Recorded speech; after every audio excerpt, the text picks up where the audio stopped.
My name is Rachel Miller. I'm 34 years old, and I run a wedding and event planning company that I built from scratch here in Dallas, Texas. People often tell me I'm the kind of woman who thrives under pressure, calm in chaos, organized when everything else is falling apart. I've always carried that quiet pride inside me. But nothing could have prepared me for the night my own family decided to turn my mother's birthday party into a stage for my humiliation. It was a warm evening in early spring, the kind where the Texas air clung heavy with humidity and the faint scent of barbecue drifted through the neighborhood. My parents' backyard was strung with fairy lights, and folding tables were set up beneath the oaks. Neighbors, relatives, and family friends gathered around, laughing politely, sipping sweet tea, and sampling slices of lemon cake from the dessert table. To anyone walking in, it looked like a perfect suburban family celebration. But I felt it the moment I stepped through the gate, the tension. Conversations hushed when I passed by, eyes lingered a second too long before darting away. I told myself I was imagining it, that I was being sensitive. I balanced a plate in my hands, forced a smile, and tried to lose myself in small talk. That's when my brother Caleb stormed across the yard. Caleb is 2 years younger than me, but that night he seemed older, harder, like a man with something sharp lodged in his chest. His face was red, his jaw tight, his blue eyes flashing with a kind of fury I'd only seen in bar fights or angry strangers honking on the highway. He didn't stop at the edge of the crowd. He came right up to the dessert table where I was standing. Before I could even ask what was wrong, he grabbed the nearest mug, a ceramic one painted with daisies, my mom's favorite, and with one violent motion, he slammed it to the ground. The crack echoed through the backyard, sharp and merciless.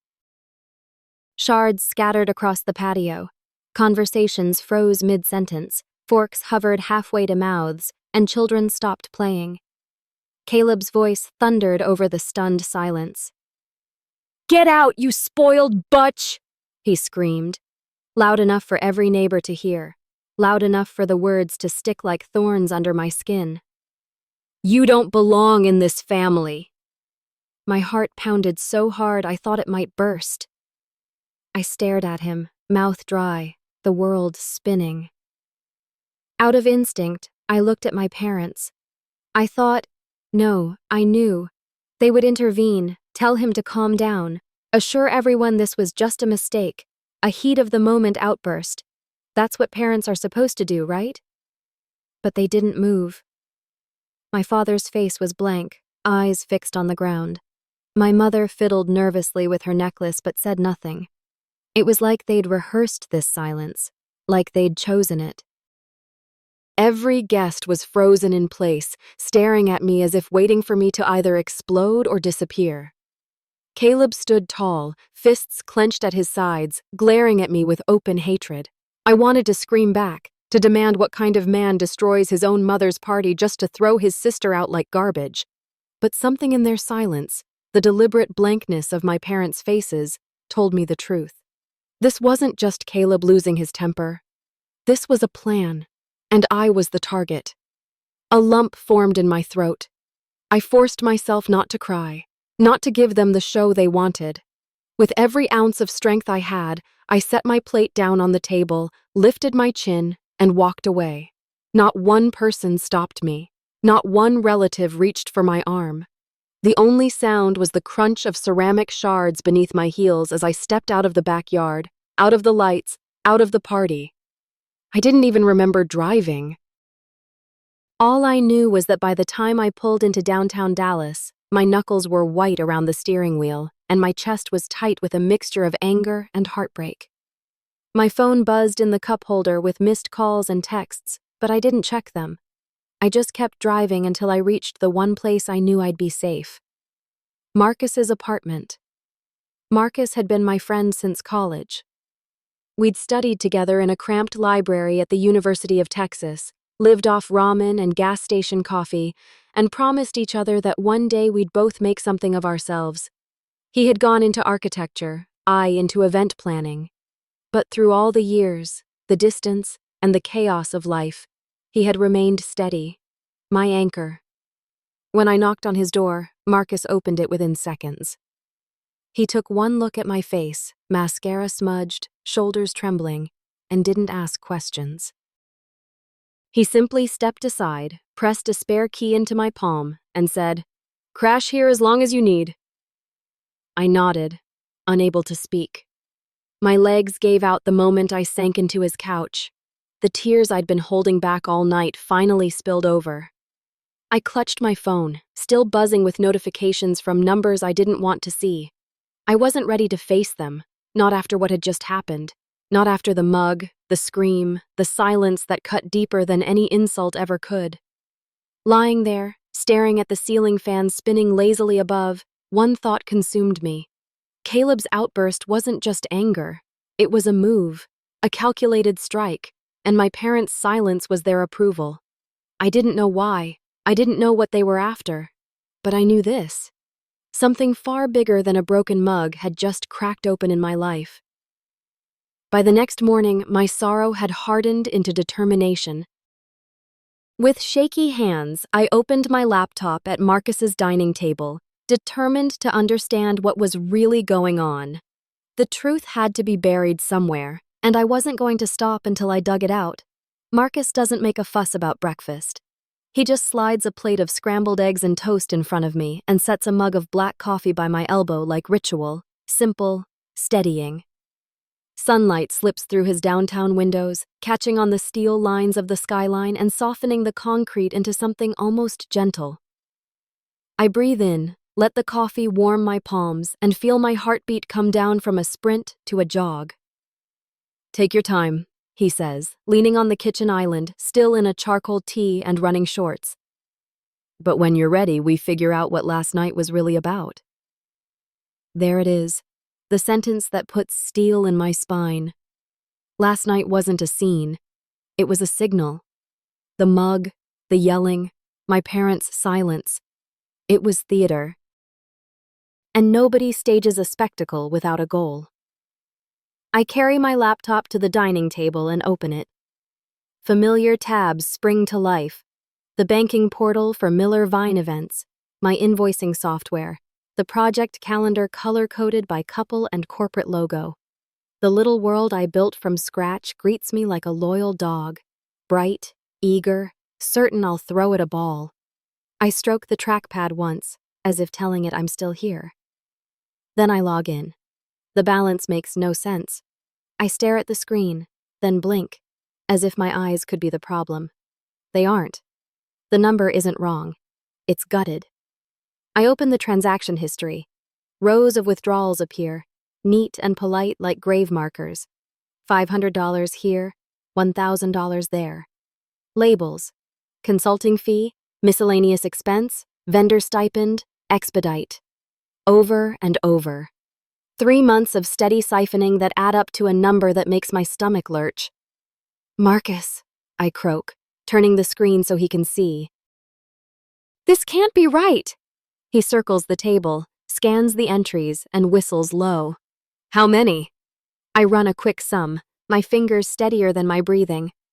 40,000. Rachel. I click into the account permissions, an old administrative page I haven't opened in ages because I never had a reason to. It lists 2 users, Rachel Miller, primary, and below it, Caleb Miller, secondary, authorized vendor payments up to $10,500. My mouth goes dry. Years ago, when Caleb was trying to turn a new leaf after a failed startup, he wanted to help with a few vendor deposits. He was charming back then, apologetic, promising he'd be the brother I could rely on. I added him as a limited user in a moment of trust I barely remember now. He never touched it, until he did. Anger rises like a wave, hot enough to burn the back of my throat. "Don't call him," Marcus says, reading my face. "Not yet. If he's bold enough to steal, he's smart enough to cover tracks. If you tip him off, he starts erasing." He's right. I nod, swallow hard, and open a fresh folder on my desktop. Evidence. Bank. I download monthly statements, CSV exports, and screenshots with visible timestamps. I label each file like I label my floral rental bins, precisely, obsessively. Control is oxygen. My email pings. I glance at the sender and freeze. Carla Whitaker, a longtime nonprofit client, pragmatic and kind, the kind of woman who remembers your assistant's birthday and the name of your florist's dog. Subject, quick check-in. Are you okay? My chest tightens. I read, Rachel, I got a call late last night from a man who said he was your brother. He said you've been under too much stress to handle the Hope Haven Gala and offered to take it over personally to help you out. Is everything all right? We adore you and want to make sure we're not overburdening you. Call me when you can. Carla. I stare at the words your brother until they blur. The Hope Haven Gala is a cornerstone account. Donor relations, complex programming, a full AV rig at the Perot Museum of Nature and Science. We've done it 3 years running. It's not just a paycheck, it's reputation. Marcus reads over my shoulder. He's not just stealing money, he says quietly. He's trying to move your clients. I search my inbox. 2 more emails pop up. One from Ava Delgado, a corporate HR director whose leadership summit we're building at ATT Discovery District, and another from Kara Mitchell, a summer wedding couple with a reception booked at the Adolphus. Both messages mention calls from Caleb. Both are framed as concern for my well-being. My hand steadies. He's not concerned, I say, voice low. He's constructing a narrative. I pull my CRM dashboard. It shows recent logins. Most are mine. Downtown IP, familiar times. Then a new line jumps out. A login from a residential IP in Plano 2 weeks ago, and a second one last night at 10:43 p.m., 15 minutes before Carla's email timestamp. Both authenticated by the same secondary user token I assigned years ago. I take a breath and hit Export Activity Log, Save to Evidence Systems.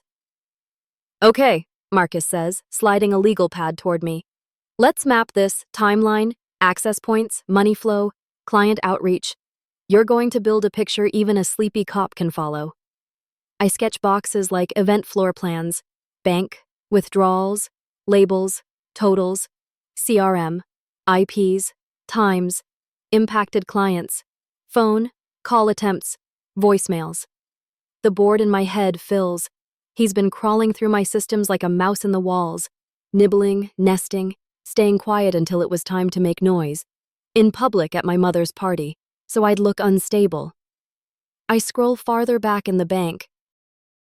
There are smaller, test-sized pulls from 4 months ago I hadn't noticed. $72, $93, $140. I compare them against invoices. They don't match. The pattern is obvious now. Probe, confirm no alarms, scale.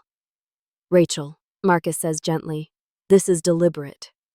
I exhale through my nose, not so much in agreement as in vow. We keep digging. I cross-check vendor names he used as labels against my actual vendor list. 2 don't exist. I highlight them and flag them as probable shells. I set up 2-factor authentication across everything and revoke the secondary user from all bank and CRM permissions. The system logs the changes, dutiful, incorruptible. I save the admin pages as PDFs with timestamps, then take phone photos of the screen as a belt and suspenders habit I learned the hard way after a DJ tried to deny a cancellation clause. My phone buzzes again. Unknown number. Voicemail drops. I play it on speaker. Miss Miller, this is Eleanor Davis, attorney for Charles Whitmore's estate, your grandfather. I have an item that he instructed be delivered only under specific circumstances. I believe those circumstances may now apply. Please call me back. Grandpa Charles Whitmore.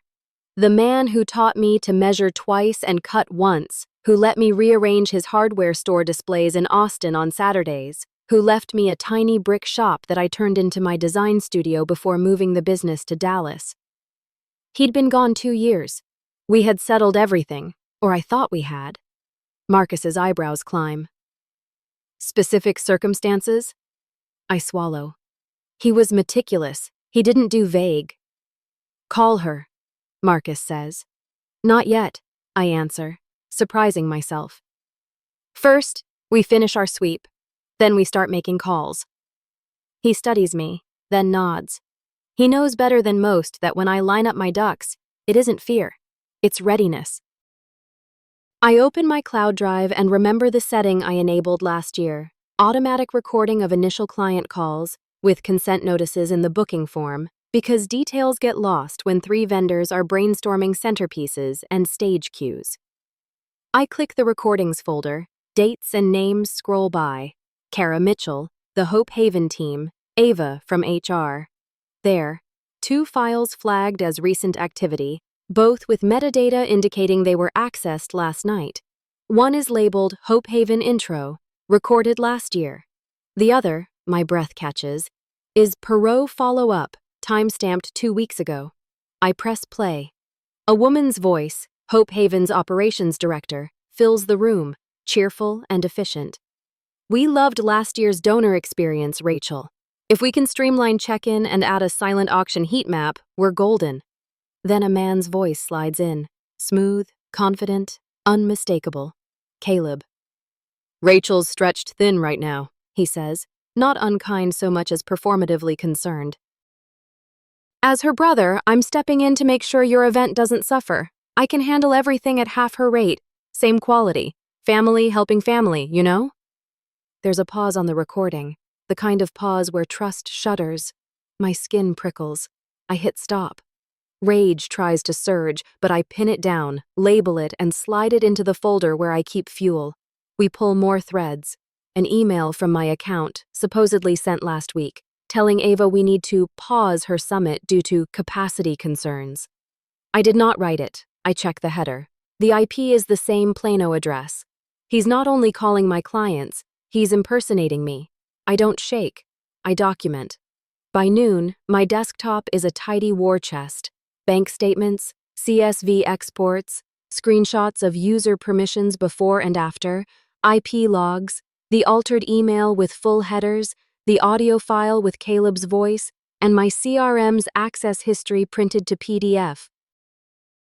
I arrange them by category, prefix every file with a sortable timestamp, and back the folder up to 2 external drives. One I slip into my tote, one I hand to Marcus.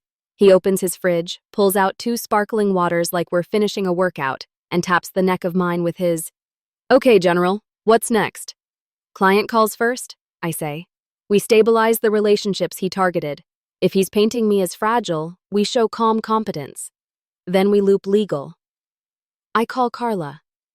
The moment she hears my voice, hers softens. I explain there was a miscommunication, that my systems were compromised, and that we're locking everything down. I don't say my brother. I say unauthorized access, because professionalism is its own proof. I outline contingency plans like I'm narrating a run of show, increased staff, double confirmed vendor holds, a dedicated line for her team. I hear the smile in her reply. "We trust you, Rachel. Do what you need to do." "We're with you." I call Ava next, walk her through a crisp update, and offer an on-site meeting the next day to re-review the floor plan. She accepts immediately, grateful for the initiative. I text Kara Mitchell a reassuring note about their wedding timeline. They send back 3 heart emojis and a "We've got you, Rachel." Every yes stitches me back together. Only then do I dial Eleanor Davis. She answers on the second ring, voice calm, practiced. "Ms. Miller, thank you for returning my call." "Please, Rachel," I say. "What circumstances are we talking about?" She breathes in like a judge about to read a verdict. "Your grandfather left a sealed letter for you. It was to be delivered if anyone in your immediate family attempted to contest or interfere with property he designated to you or with a business you operate. I received 2 phone calls this morning from numbers associated with your parents' household, inquiring about transfer procedures for the Austin property." That qualifies. I sit very still. The air hums. Somewhere outside, a DART train slides along its tracks. It's all so ordinary, and yet my life has tilted. "Can you come by my office this afternoon?" she asks. "I'll need to confirm identity and I'll release the letter to you. He was very specific. "I'll be there," I say, voice steady as a center aisle. After I hang up, I look at Marcus. "They're moving on the Austin shop," I say softly. "And Grandpa left me something for this exact moment." He studies my face, then nods. Then we move too. We pack the evidence folder, my laptop, and a small notebook I've carried since my first paid event, a talisman of lists and layouts. As I lock the door behind us, Dallas hums in the afternoon heat. The city feels different, sharper, truer. I'm no longer the woman walking away from a broken mug. I'm the woman walking toward the truth with a file in her hand and witnesses on speed dial. In the elevator, Marcus squeezes my shoulder. "You okay?" I think of Carla's trust, of Ava's quick yes, of the quiet click when access permissions revoked a thief. I think of Grandpa Charles, of old wood counters and the smell of turpentine, of the way he'd measure and then measure again, eyes crinkled like he knew patience was a kind of power. "I'm getting there," I say. The doors open to sunshine, and for the first time since last night, I feel something like choice unfurl in my chest. We head for the garage, not to run, but to drive. Deliberate, documented, onward. The drive from Marcus's downtown apartment to Eleanor Davis's office near Clyde Warren Park was a blur of stoplights and heavy Dallas traffic, but my mind was sharper than it had been in days. Every red light gave me a moment to replay the recording of Caleb's voice offering my services at half price.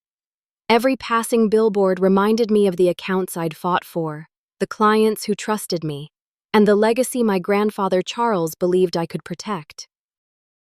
By the time we pulled into the garage beneath Eleanor's glass-fronted building, I was vibrating with equal parts dread and resolve.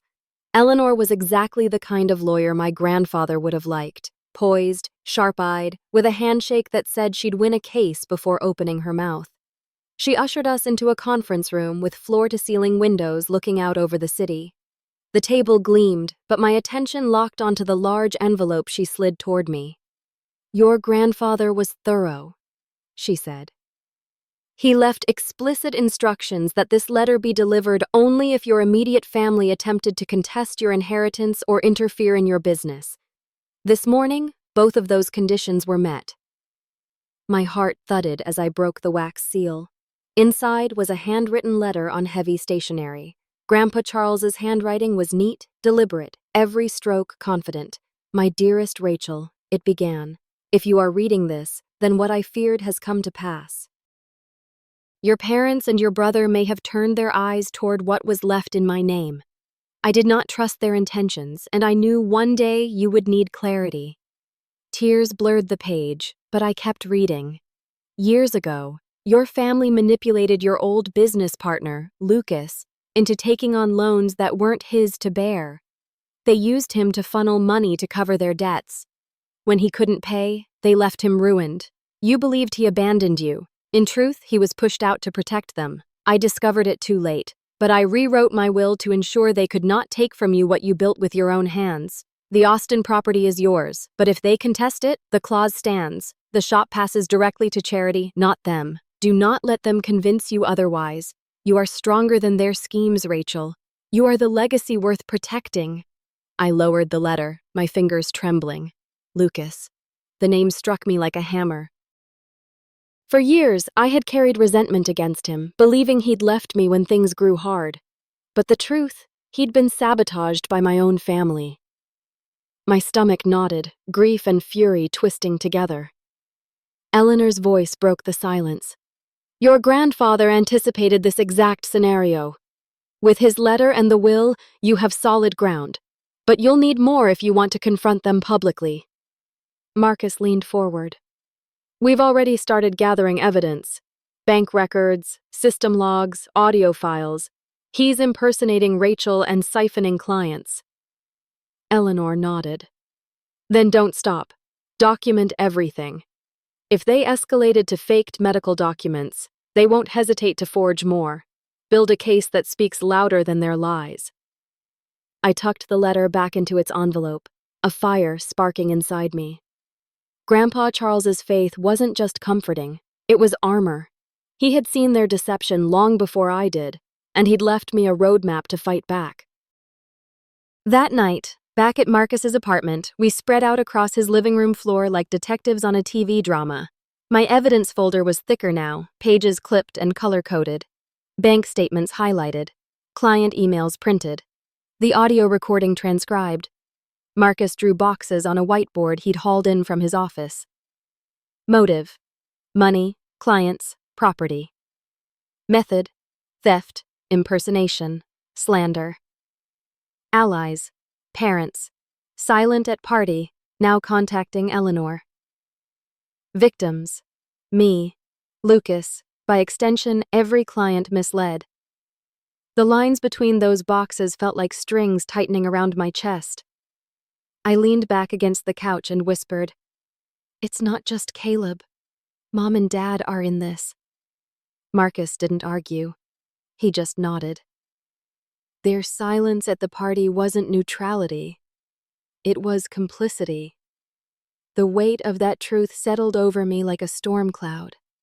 I thought of my mother's nervous fiddling with her necklace as Caleb screamed at me, of my father's refusal to meet my eyes. And they weren't caught off guard. They were endorsing him. I couldn't sit with the pain, so I worked. I cross-checked Caleb's fake vendor names against the Texas Business Registry. 2 of them were registered only months ago, shell corporations, both tied to a Plano address under Caleb's name. The brazenness stunned me. He wasn't hiding. He believed no one would bother to look. At 2 a.m., exhaustion finally caught up to me. But before I closed my laptop, a notification blinked, an auto-sync from my CRM to cloud backup. Buried in the logs was a flagged email draft I hadn't written. It was addressed to one of my biggest accounts, a major tech firm in Dallas's West End district. The draft accused their team of breach of contract and threatened legal action. It wasn't sent, not yet, but if it had been, it would have torched one of my most important relationships. I saved the draft to my evidence folder, labeled Attempted Sabotage, Draft uns entisen. My hands shook, but not with fear, with clarity. Caleb wasn't just trying to skim money. He was building a case to paint me as unstable, unreliable, even litigious. He wanted to strip me of my clients, my credibility, my livelihood. And my parents were willing to stand by him to get their hands on the Austin property. I sat up straighter, exhaustion burned off by fury. "He thinks he can erase me," I said to Marcus. "But I'm going to erase his lies instead." Marcus handed me a USB drive. "Start saving everything here too. And tomorrow, we find Lucas. If he's still around, his story could blow this wide open." The name hit me again. Lucas. My chest tightened with regret and guilt, but also with something else. Hope. If I could find him, if he was willing to talk, maybe the truth of what my family did wouldn't just be my word against theirs. It would be corroborated. I slipped the USB drive into my tote bag beside Grandpa Charles's letter. Then I looked at Marcus, my voice firm. Tomorrow we don't just collect evidence. Tomorrow we start building the case that will end this. That night, as the city hummed outside and the neon lights of Dallas painted streaks across the ceiling, I realized something had shifted. I wasn't the sister Caleb could scream at until I ran away. I wasn't the daughter my parents could erase with silence. I was the woman my grandfather believed in, the one who would drag their betrayal into the light, no matter how deep it ran. And for the first time in years, I felt ready for war. The next morning, the Dallas skyline glowed pale orange as sunlight crept between glass towers. I barely slept, but instead of feeling drained, I felt electrified, like someone had plugged me into a current of purpose.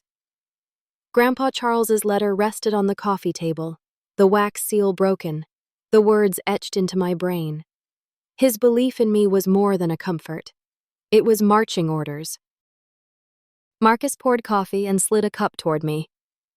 "You're running on fumes," he said, studying my face. "Fumes are fuel," I answered, managing the ghost of a smile.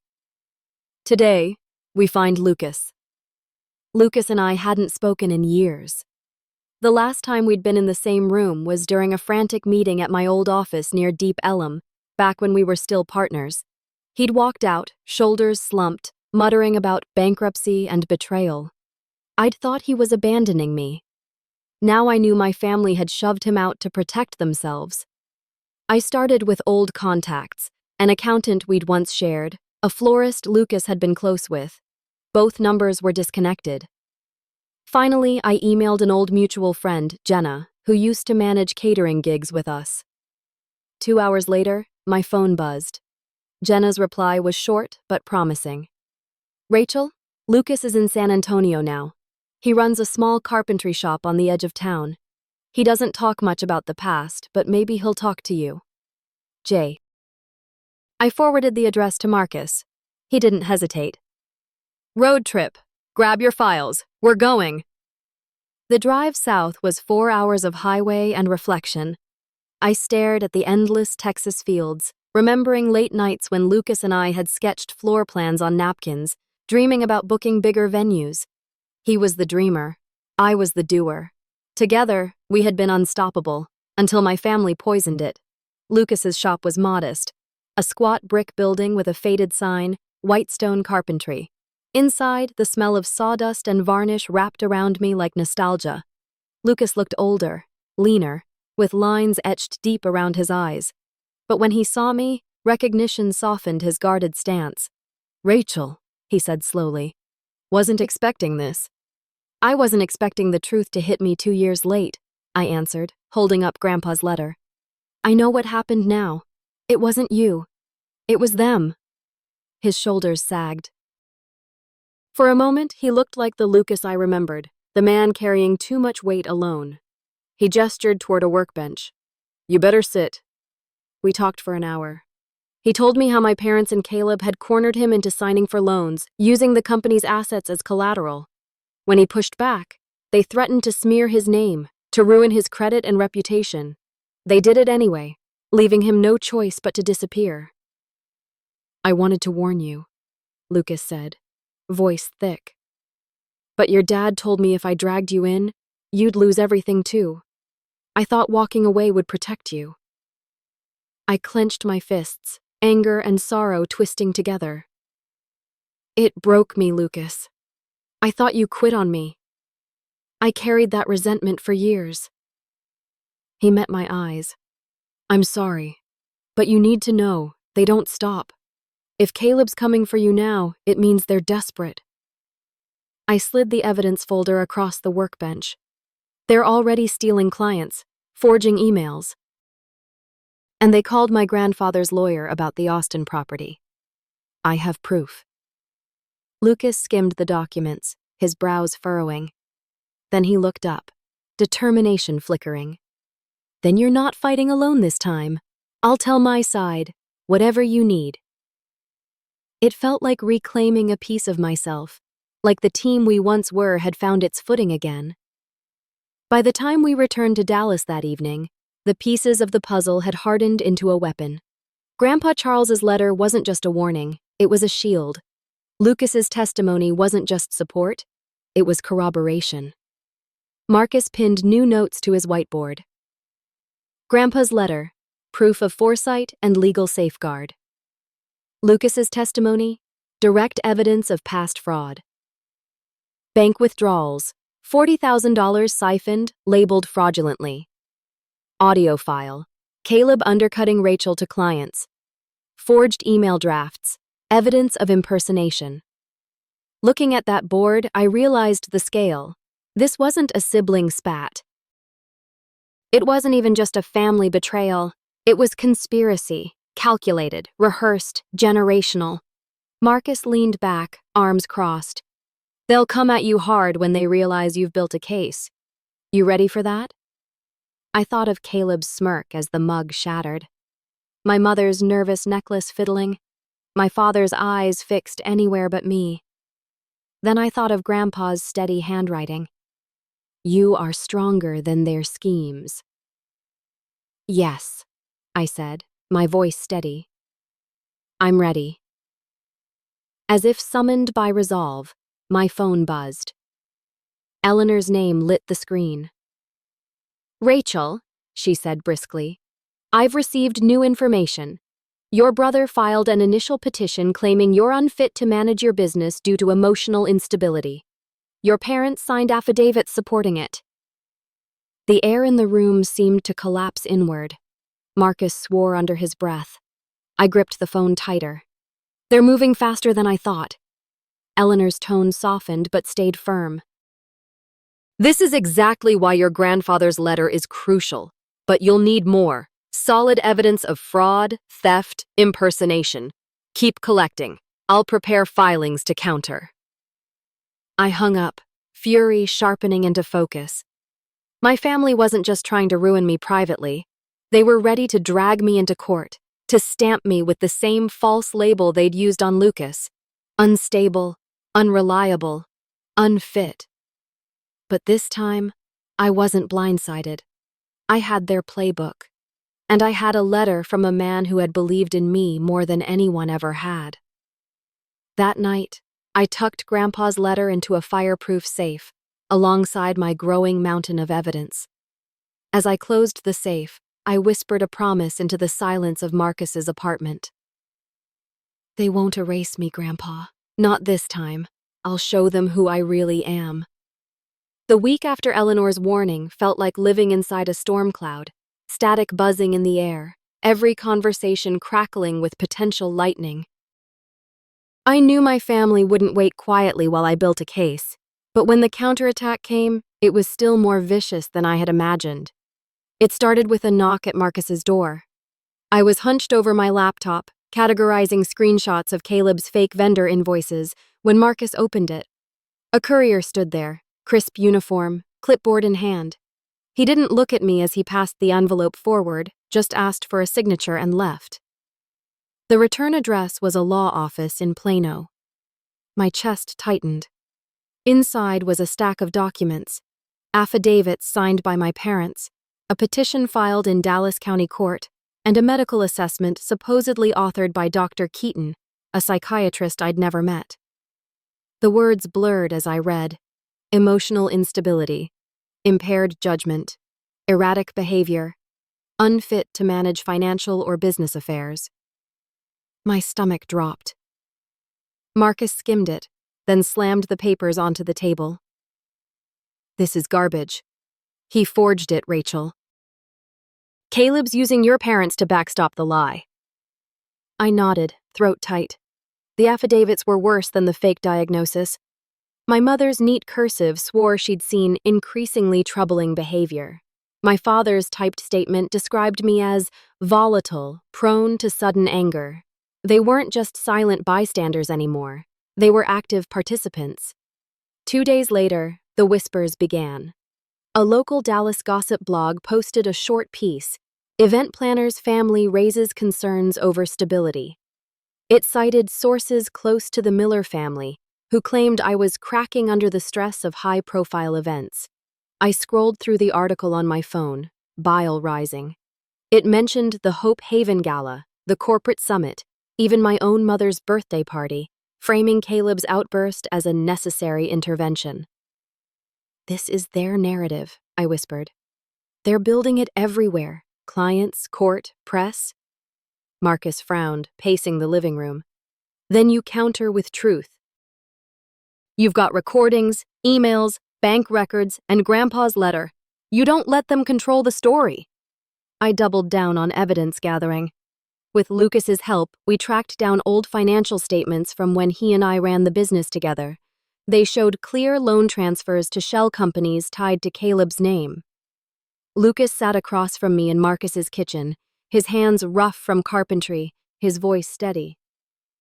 "This isn't just about clearing your name, Rachel.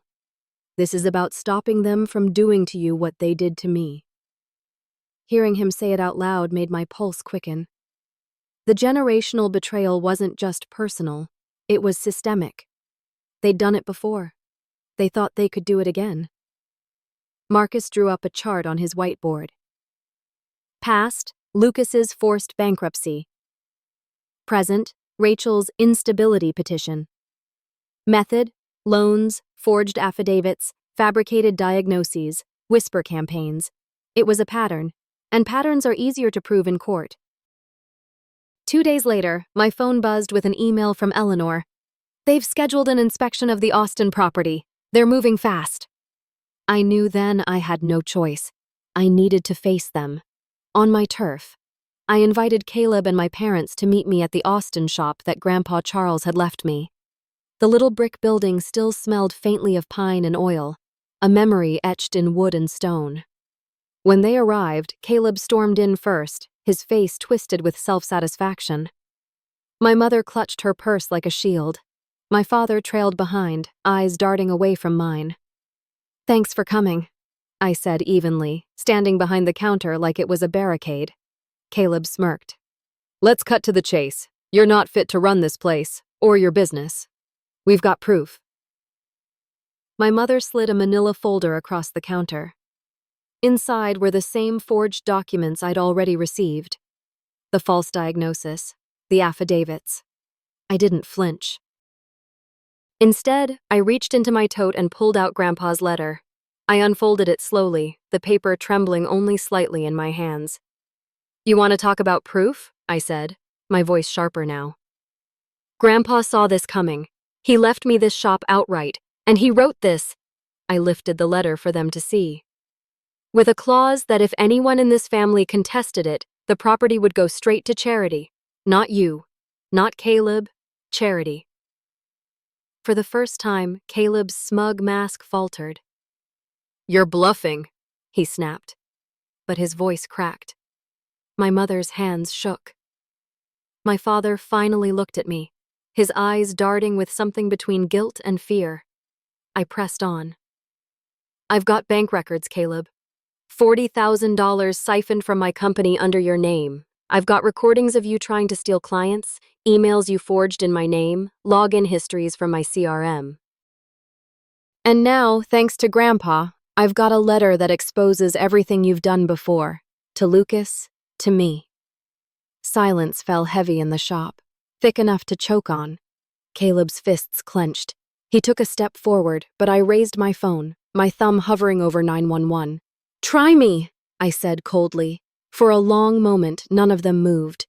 Then Caleb growled under his breath and stormed out, slamming the door so hard the windows rattled. My mother followed, her face pale, her lips pressed tight. My father lingered a second longer, his eyes almost pleading. Then he too walked away. When the door closed, I exhaled shakily, my body trembling from holding so much fire inside. Marcus touched my shoulder. "You didn't just stand your ground. You turned it." I looked at Grandpa's letter in my hands, the words echoing in my head. "You are stronger than their schemes." For the first time, I believed it. But I also knew this wasn't the end. The petition was still alive. The press had already bitten the bait. Caleb would not give up. And that meant neither could I. Dallas had never felt so loud. Everywhere I went, the grocery store, the coffee shop, even walking past the park near Marcus's apartment, I could feel the stares, hear the whispers. The blog post about my so-called instability had spread faster than summer heat across Texas. Clients hadn't dropped me, thanks to quick reassurance calls, but doubt hung in the air like humidity. Caleb's smear campaign was working, and I knew it was only a matter of time before he tried something even bigger. But what Caleb didn't know was that I wasn't fighting alone anymore. Eleanor connected me with Hannah Torres, an investigative reporter at the Dallas Morning News. Hannah had covered nonprofit scandals and shady corporate practices before. When we met at a quiet cafe in Uptown, she carried a leather-bound notebook and the kind of calm intensity that made you think twice about lying. "This isn't just a family squabble," I told her, sliding the USB drive across the table. "This is fraud, impersonation, and conspiracy, and it's not the first time they've done it." She plugged the drive into her laptop, scanning through the folders. Her eyebrows rose at the audio recording of Caleb undercutting me to the Hope Haven director. She tapped her pen against the table as she listened. "This," she said firmly, "is gold. If half of what's on here checks out, you're sitting on one of the biggest local scandals in years. But I need corroboration. Independent sources, client confirmations, financial records outside your possession. I leaned forward. I can get you that. Lucas, my old business partner, is ready to testify, and I've got an accountant digging up old ledgers. Hannah nodded slowly. Good, because once this story goes live, it won't just be about Caleb. It'll be about your whole family. Are you ready for that fallout? I swallowed, the taste of lemon from my tea suddenly sharp. They've already tried to destroy me. At this point, the truth is the only way forward. The next step was law enforcement. Marcus insisted on coming with me when I walked into the Dallas Police Department.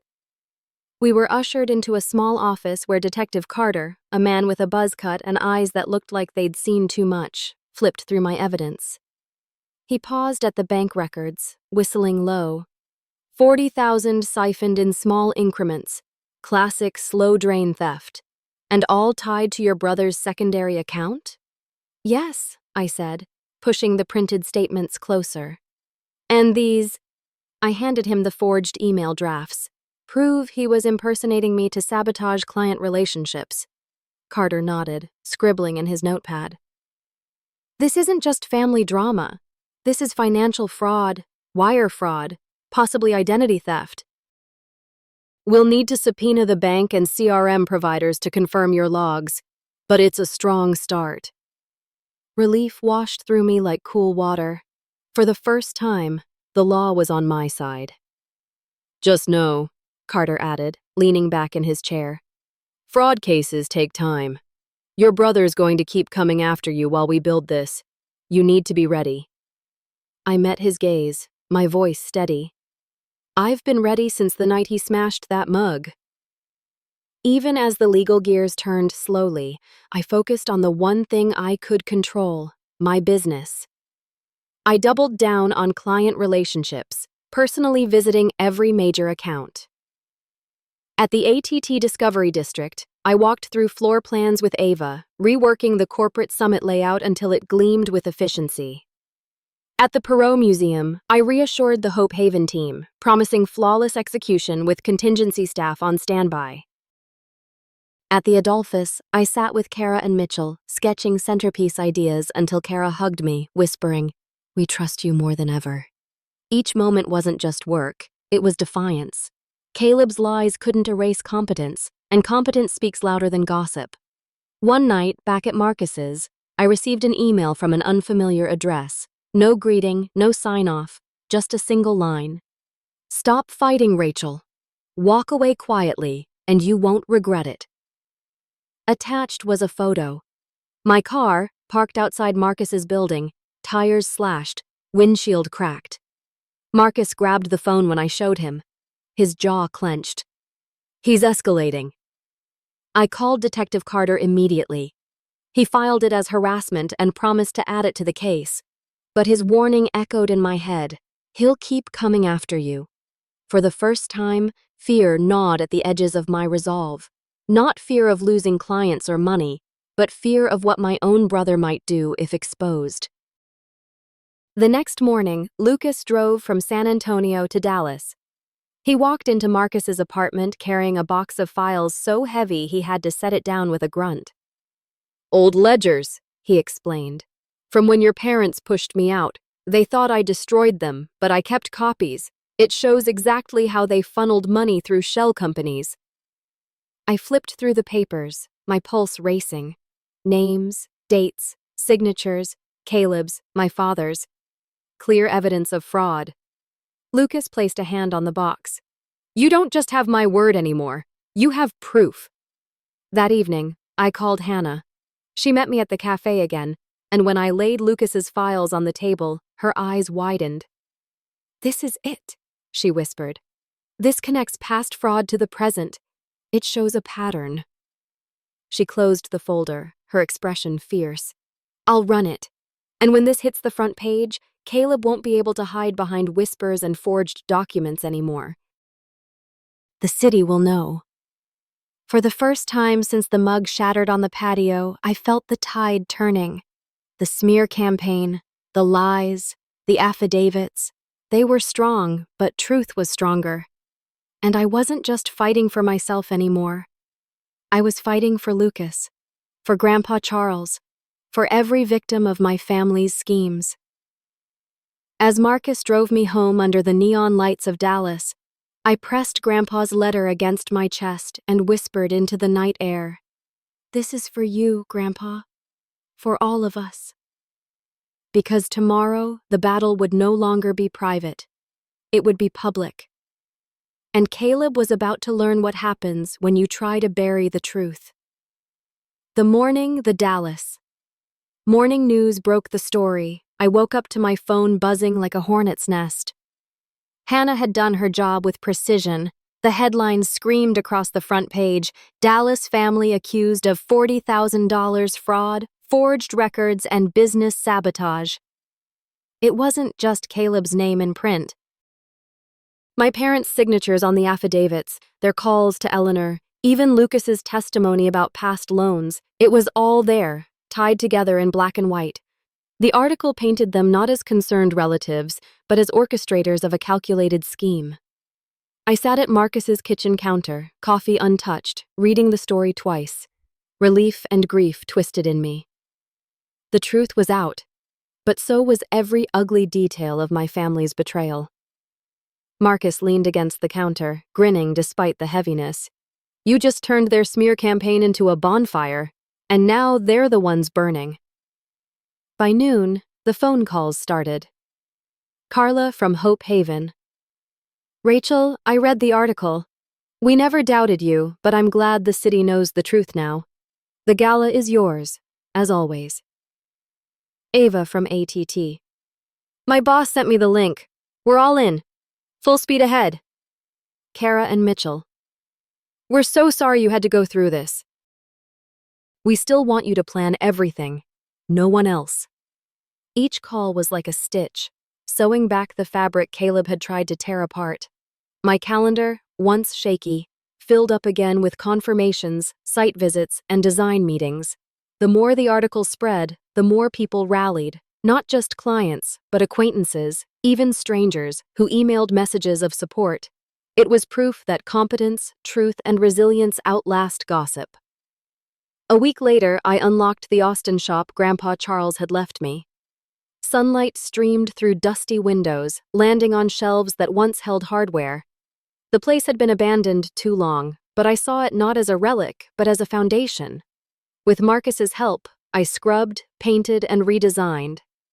We turned the shop into Miller Vine's new headquarters, bright, functional, alive.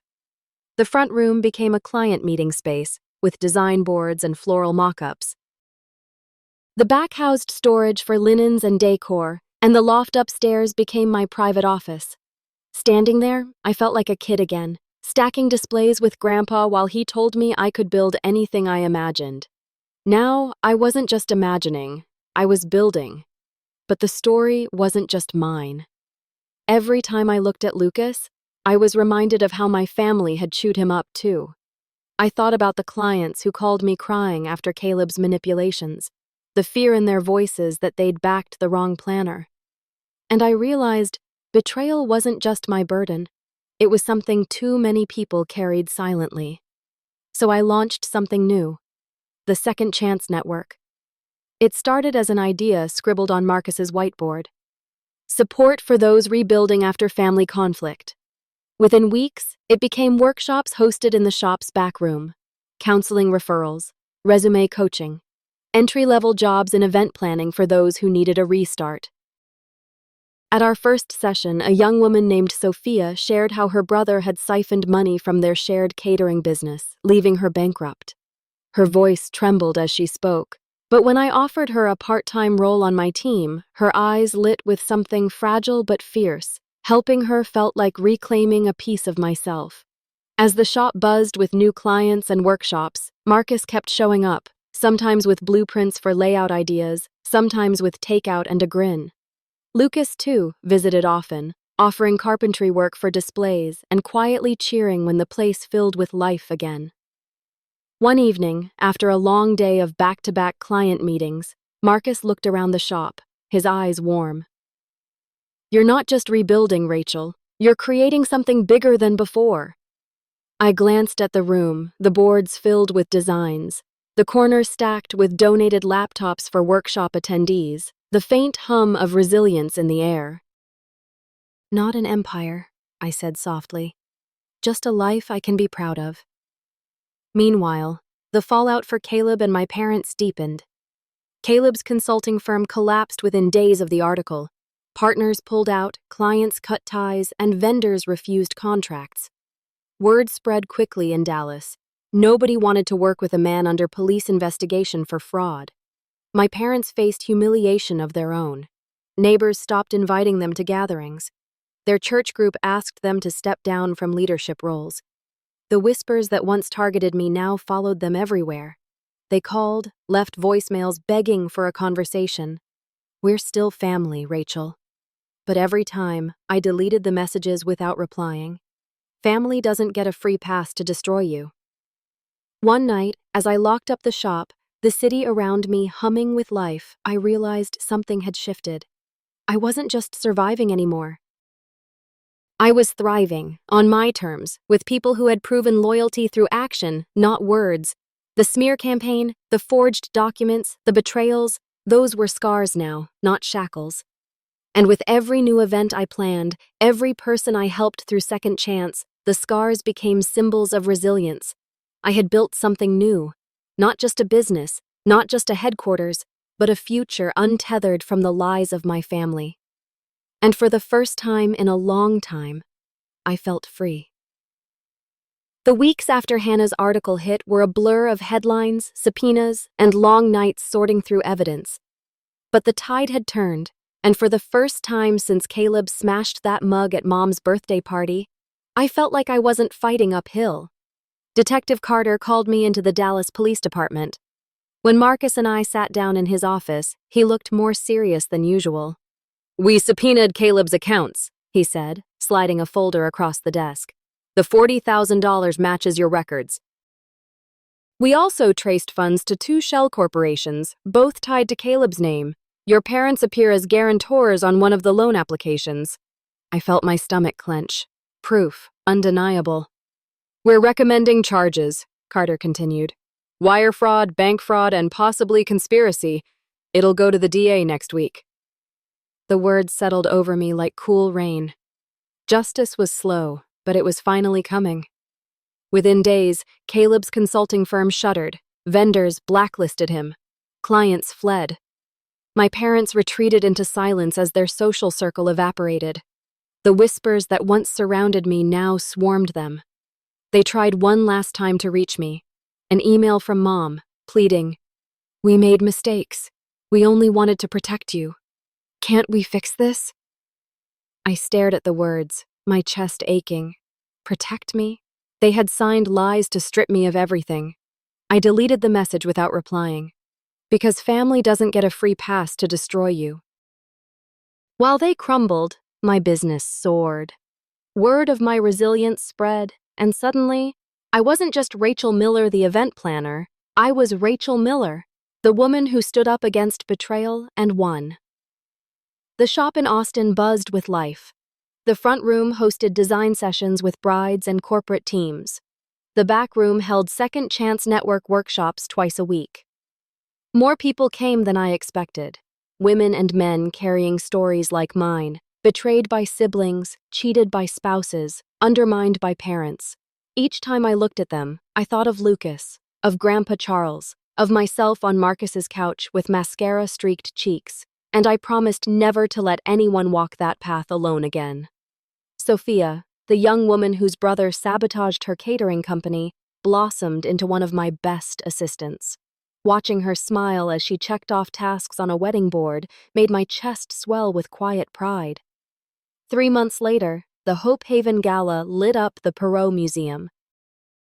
The check-in process ran smoother than ever. Donors marveled at the silent auction heat map, and when the CEO raised her glass to toast the evening, she pulled me on stage. "This woman," she told the crowd, "not only planned tonight flawlessly, but fought for her integrity when it mattered most. Rachel, thank you." The applause roared in my ears, but what mattered was the peace settling in my chest. Caleb hadn't destroyed me. He had only revealed how strong I truly was. After the gala, I stood on the museum's balcony overlooking downtown Dallas, the city lights flickering like stars. Marcus leaned against the railing beside me. "You did it," he said softly. I shook my head. "We did it. You, Lucas, Grandpa Charles, everyone who believed in me when my family didn't."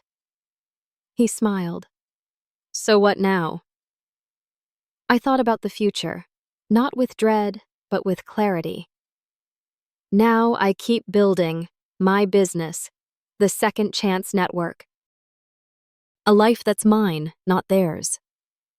Weeks later, the DA announced formal charges against Caleb. My parents disappeared from public view. And me? I walked into the Austin shop each morning with my head high, greeted by the hum of resilience in the air. I wasn't naive. Scars remained. But scars aren't weakness. They're proof you've healed. I no longer needed their approval.